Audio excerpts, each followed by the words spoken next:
नमस्कार, अपना बिहार देख रहे हैं आप और मैं हूं आपके साथ सोनाली सिंह। बुलेटिन की शुरुआत करते हैं और सबसे पहले पटना से बड़ी खबर। बाकरगंज आभूषण लूटकांड में 5 आरोपी गिरफ्तार किए जा चुके हैं। लूटा गया 9 किलो सोना भी पुलिस ने बरामद कर लिया है। आपको बताते चले कि 1 महीने पहले इस लूटकांड की प्लानिंग हुई थी और 2 बार दुकान की रेकी भी इस दौरान की गई थी। आभूषण कारोबारी बनकर दुकान में लुटेरे घुसे थे। जहानाबाद के आभूषण कारोबारी का बेटा लाइनर था। तो ये बड़ी खबर आपको पटना से बता रहे हैं, जहां पर आभूषण लूटकांड में 5 आरोपी गिरफ्तार किए जा चुके हैं।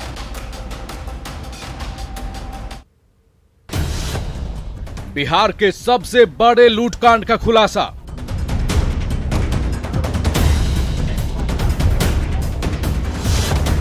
लूटकांड में शामिल 5 अपराधी गिरफ्तार।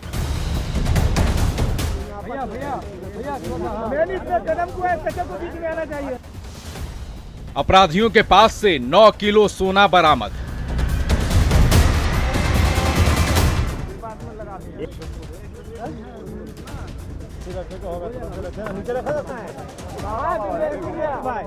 टेबल पर रखे इन नोट को देखिए गहनों से भरे इन बॉक्स को। ये वही गहने हैं जो 21 जनवरी को पटना के बाकरगंज इलाके के एसएस ज्वेलर्स से लूटे गए थे। और पीछे खड़े ये वही 4 लुटेरे हैं जिन लोगों ने दिन दहाड़े बाकरगंज में लूट की वारदात को अंजाम दिया था। बैग उसी दिन रिकवर हो गया था और उसी दिन ही जो दुकान के मालिक हैं संजीव जी, उनको हैंडओवर कर दिया गया था। जो दूसरा पिट्ठू बैग था वो कंप्लीट उसका रिकवरी हो गया है, जिसमें तकरीबन 7 केजी के अराउंड ज्वेलरी और सोना था। इसके अतिरिक्त 4,36,000 रुपया कैश में रिकवर हुआ है, जो कि झोला में है। कुछ कैश तकरीबन जो ये संख्या अमाउंट बता रहे हैं 2.25 लाख का, कि वो इन लोगों ने अपना खर्च कर लिया। पुलिस ने अब तक इस मामले में 5 अपराधियों को गिरफ्तार किया है, जिसमें साधु पहले ही दिन गिरफ्तार हो गया था, जबकि आकाश, सोनू, राजू केवट और नितेश की गिरफ्तारी पुलिस ने अभी की है। नितेश जहानाबाद के आभूषण कारोबारी का बेटा है, जिसने इस लूट में लाइनर की भूमिका निभाई। लूट की योजना 1 महीने पहले बनाई गई थी। लुटेरों ने लूट के पहले जनवरी में 2 बार दुकान की रेकी की। इसमें जो एक अपराध कर्मी है, जिस दिन घटना हुई है उससे 4 दिन पहले दुकान के अंदर गया भी है। उसका सीसीटीवी फुटेज भी आ गया है। वहाँ पे उसने अंगूठी लेने के नाम पे दुकान का रेकी किया, लेकिन क्योंकि वो होलसेल की दुकान थी इसलिए उन्होंने उनको मना कर दिया कि हम लोग रिटेल नहीं करते हैं। उसी में ये जो लाइनर है नितेश नीचे ही था, इसके साथ एक और अपराध कर्मी था नीचे था, सनी नाम का अंदर गया था। उसने दुकान की पूरी रेकी की, सीसीटीवी कहाँ कहाँ पे हैं, गार्ड दुकान कैसे खोलता है, चाबी किसके पास रहती है, और उसके 3 दिनों के बाद इन्होंने इस पूरी घटना को अंजाम दिया। अपराधियों के पास से अब तक 9 किलो सोना और 4,32,000 रुपए कैश के साथ साथ 2 4 व्हीलर और 5 बाइक भी बरामद हुआ है। लुटेरों के पास से जो फॉर्च्यूनर गाड़ी बरामद हुई है, उस पर भारत सरकार का स्टिकर लगा हुआ है। जो हमारी टोटल बरामदगी है, तकरीबन जो पहले सोना रिकवर, उसके अतिरिक्त तकरीबन 6.8 किलोग्राम सोना अब रिकवर हुआ है। 4,32,900 रुपया रिकवर हुआ है कैश में। 4 जो मोबाइल उस दिन जब घटना किया था, जो कस्टमर्स का और एम्प्लॉयज़ का ले गया, मोबाइल लूट कर लेकर के चारों के चारों मोबाइल रिकवर हो गए हैं। 2 देसी पिस्टल, 1 देसी कट्टा, 2 मैगजीन, 13 जिंदा कारतूस, घटना में प्रयुक्त 2 मोटरसाइकिल। इसके अलावा जो 3 मोटरसाइकिल इन लोगों ने बाकी जगह से चुराए थे वो भी रिकवर हुए हैं, और 4 पहिया वाहन फॉर्च्यूनर और इयॉन गाड़ी रिकवर हुई है। पुलिस की माने तो सोना लूटकांड का खुलासा पूरी तरह से हो चुका है। जो लोग भी लूट में शामिल थे वो गिरफ्तार हो चुके हैं। वहीं लूटा गया सारा सोना रिकवर हो गया है। चूंकि एसएस ज्वेलर्स के मालिक ने 35 किलो सोना लूट की बात कही थी, इसलिए पुलिस ने 35 किलो आभूषण लूट का सबूत मांगा है। न्यूज 18 के लिए पटना से संजय कुमार की रिपोर्ट।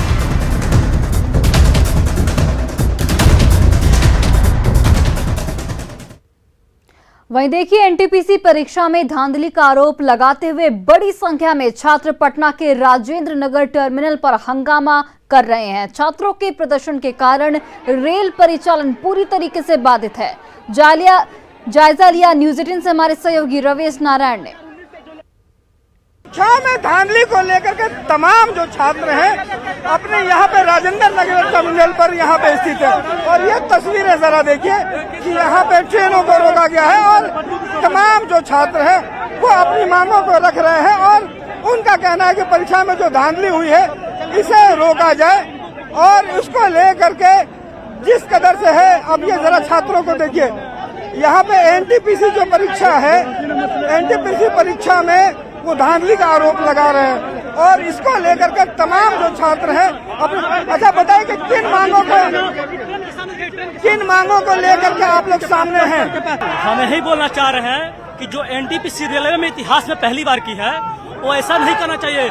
मेंस का जो रिजल्ट निकलता है, जो पोस्ट वाइज निकलता है, वो पीटी में ही ऐसे कैसे कर दिया, पहली बार किया है। और पहले बता रहे हैं मीडिया लोग इतना है कि बात को लोकतंत्र का चौथा स्तंभ बुलाया जाता है सर, जो इनको पूरी तरह भारत में स्वतंत्रता मिली हुई है, लेकिन आकर बोल रहे हैं आप आए हम लोग का आवाज उठाएं, आपको धन्यवाद से शुक्रिया करते हैं। और क्या मांगे हैं आपकी? रिवाइज रिजल्ट एनटीपीसी जारी करे और फिर अति रेलवे का कैलेंडर, अति एग्जाम डेट और वैकेंसी के साथ कि कब वैकेंसी। एक स्टूडेंट का एक रिजल्ट नहीं है, रिजल्ट होना चाहिए। एक स्टूडेंट का एक रिजल्ट नहीं आएगा ना तो रेल जो बंद है ना ये हमेशा बंद रहेगा, यहीं पे बंद रहेगा, बंद है ना हमेशा। और सुनिए सुनिए सुनिए सर, जब युवा क्रांति आया है ना तब तक इतिहास खड़ा हुआ है, इतिहास खड़ा। लगातार परीक्षा में जो धांधली की बातें सामने आती है उससे जो छात्र हैं वो काफी नाराज है। इनकी सिर्फ एक ही मांगी है कि एक छात्र के लिए एक रिजल्ट हो और ये धांधली जो है वो किसी कीमत पे बंद होनी चाहिए। कैमरा पर्सन सुबोध के साथ रवि एस नारायण, न्यूज़ 18 पटना। और देखिए एनटीपीसी परीक्षा की में धांधली को लेकर आरा में भी छात्रों ने रेल ट्रैक को जाम कर दिया है। बड़ी संख्या में छात्र आरा स्टेशन पर ट्रैक को जाम कर लगातार प्रदर्शन कर रहे हैं।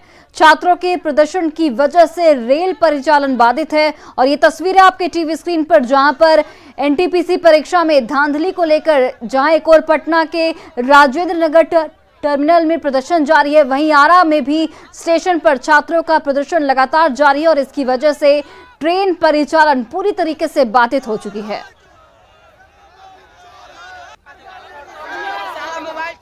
और इसी बीच अररिया से बड़ी खबर, सीएसपी संचालक की गोली मारकर हत्या कर दी गई है। संचालक से 4 लाख रुपए की लूट की वारदात को अंजाम दिया गया।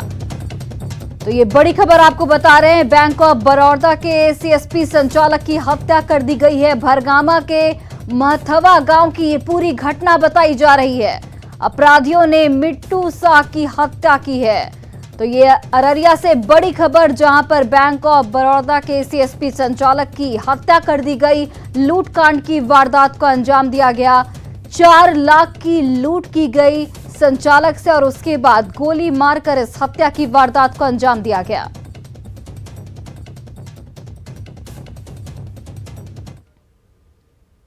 शराबबंदी कानून 2016 में संशोधन की खबर पर विभाग ने मोहर लगा दी है। अब शराब पीने वालों से जुड़े मामलों पर कार्रवाई करने का अधिकार या ऐसे मामलों की सुनवाई का अधिकार कार्यपालक दंडाधिकारी को सौंप दी जाएगी। विभाग की ओर से बताया गया है कि जुर्माने की राशि कितनी होगी इस पर अभी फैसला नहीं हुआ है। हालांकि जुर्माना लेकर छोड़ने का प्रावधान शराब की तस्करी, बिक्री, भंडारण, ट्रांसपोर्टेशन और शराब से जुड़े किसी तरह का धंधा करने वालों पर लागू नहीं किया जाएगा। इतना ही नहीं, अगर कोई शराब की बोतलों के साथ भी पकड़ा जाएगा तो उस पर भी इस नए संशोधन में किए गए प्रावधान का कोई लाभ नहीं मिलेगा। आपको बताते चले कि हर तरह से मंथन के बाद कानून के नए प्रारूप को कैबिनेट से पास कराया जाएगा। उसके बाद इसे लागू करने से पहले विधानमंडल से पारित किया जाएगा और तब जाकर मद्य निषेध अधिनियम 2016 में अंतिम रूप से संशोधन होगा, जिसके बाद ही यह नया प्रावधान लागू हो पाएगा। फरवरी से शुरू होने वाले विधानमंडल के बजट सत्र में इस संशोधन के पारित होने की संभावना भी जताई जा रही है। अभी जो बदलाव ला रहे हैं वो ये ला रहे हैं कि वो प्रावधान पहले न्यायपालिका के पास था कि 50,000 रुपये की पेनल्टी लेकर छोड़ने का, वो हम अब प्रस्तावित कर रहे हैं कि जो एग्जीक्यूटिव मजिस्ट्रेट हैं, कार्यपालक दंडाधिकारी जो होते हैं, उनके स्तर से ही इनको छोड़ने के लिए आवश्यक कार्रवाई की जाए। ये हम लोग प्रस्ताव में है और अभी डिस्कशन स्टेज पर है, इस पर कोई अंतिम राय नहीं है। अभी ये अलग अलग फोरम पर हम लोग इसको फीडबैक लेने की बात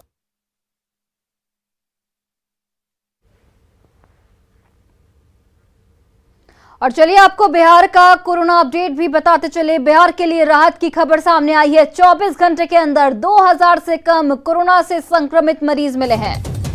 तो बिहार के लिए राहत की खबर सामने आई है। कोरोना का संक्रमण जिस तरीके से लगातार घट रहा है, तो बिहार के लिए ये एक राहत भरी खबर है। 24 घंटे में 2000 से कम मरीज मिले हैं और आज बिहार में 1821 कोरोना के मरीज मिले हैं। 24 घंटे की अगर बात की जाए तो 24 घंटे में 4829 मरीज स्वस्थ हुए हैं, जो कि एक अच्छी खबर है। और अब एक्टिव केस की संख्या 14,833 तक पहुंच गई है।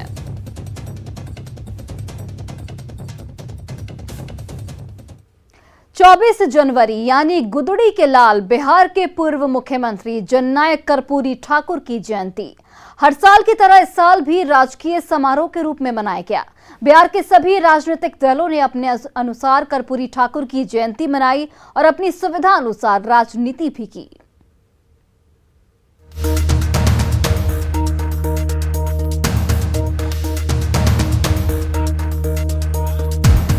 जननायक कर्पूरी ठाकुर के 98वीं जयंती पर समस्तीपुर के कर्पूरी ग्राम में जयंती समारोह हुआ।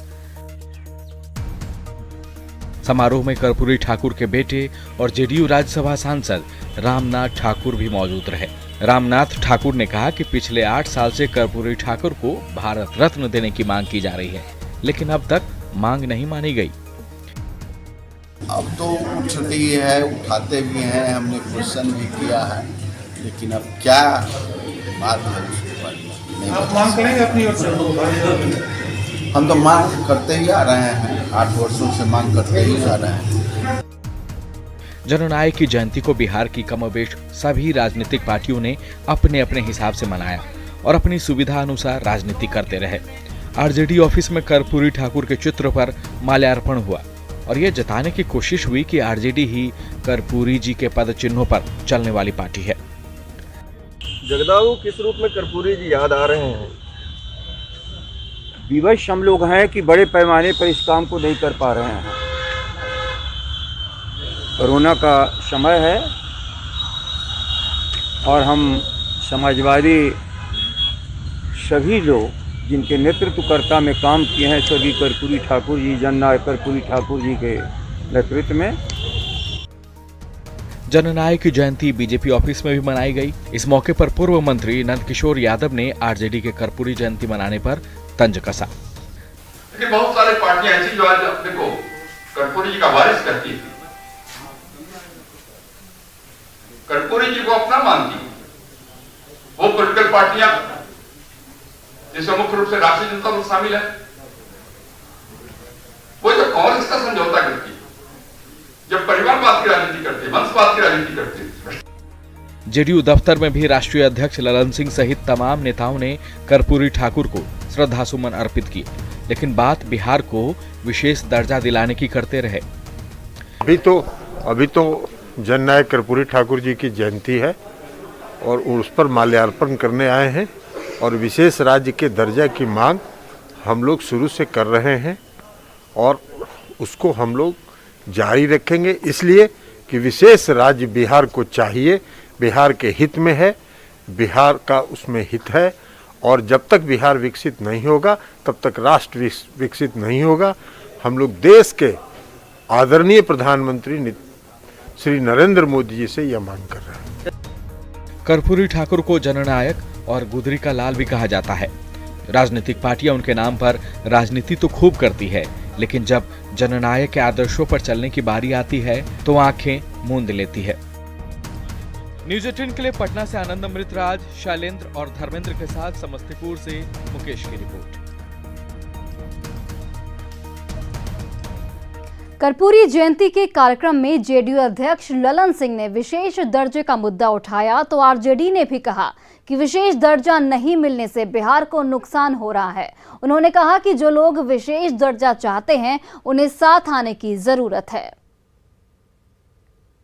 प्रेम है और बिहार के हक की बात करते हैं, वो विशेष राज्य के हिमायती हैं और अगर केंद्र की सरकार के साथ आप पार्टनर हैं और अगर वो आपको मतलब अंगूठा दिखा रहे हैं तो मतलब उनको सोचना चाहिए कि बिहार के हित में उनको क्या निर्णय लेना है। बिहार में 24 सीटों के लिए एमएलसी का चुनाव होना है। एनडीए की सहयोगी पार्टियां अपनी ओर से सीटों की मांग करने में लगे हैं। मुकेश सहनी की पार्टी वीआईपी ने तो अनदेखी किए जाने पर सभी सीटों पर चुनाव लड़ने का ऐलान भी कर दिया है।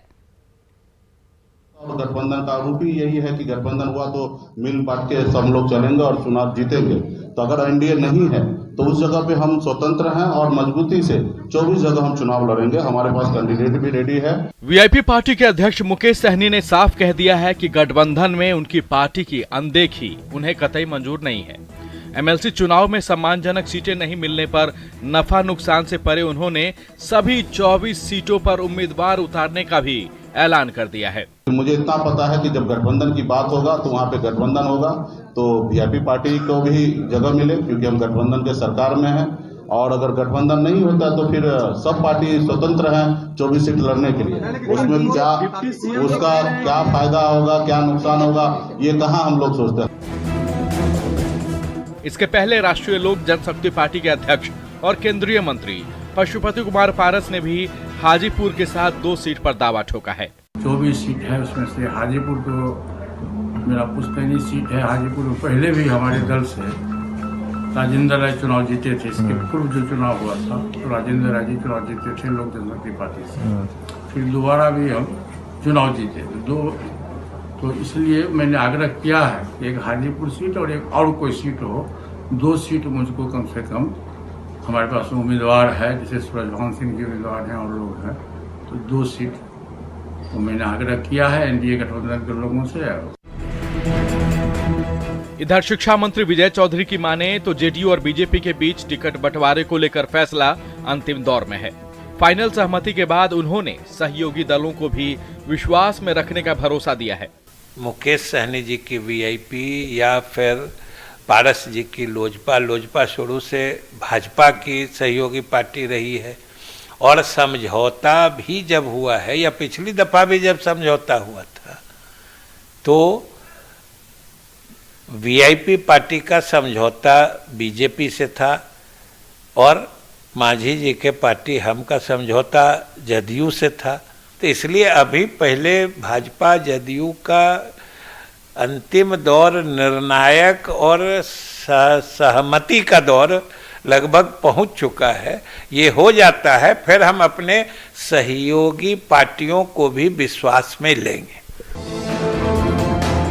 जेडीयू भले ही सहयोगियों को भरोसे में लेने की बात कर रहा हो, लेकिन बिहार के डिप्टी सीएम तारकिशोर प्रसाद पहले ही मुकेश सहनी की 4 सीटों की मांग खारिज कर चुके हैं।